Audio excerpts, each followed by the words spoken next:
George Freeman, a trailblazing jazz guitarist who enjoyed a late career renaissance, dies at 97. You could recognize George Freeman's playing anywhere. When tenor saxophonist Gene Ammons and his sextet appeared as guests on WTTW in 1970, most members of the band generally hewed to the backing progressions.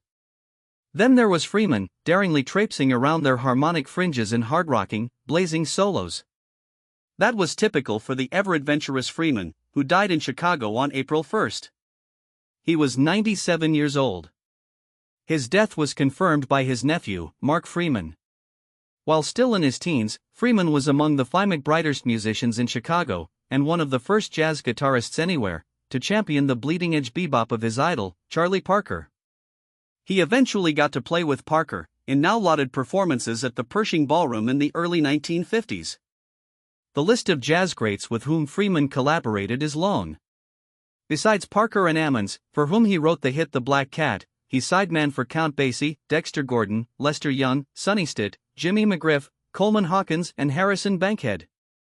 Freeman's virtuosic presence on the bandstand long attracted critical and connoisseurial plaudits.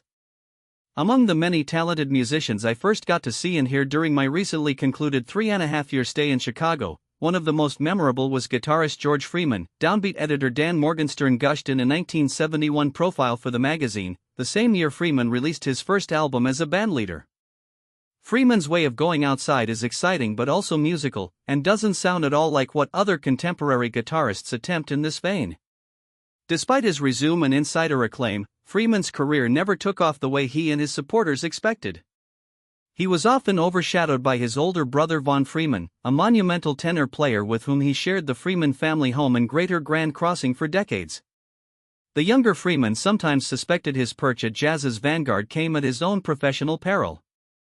The radio DJs didn't quite understand me, because I was going a different direction, Freeman told the Tribune in 2023.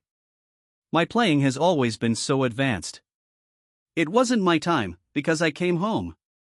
I was always coming home.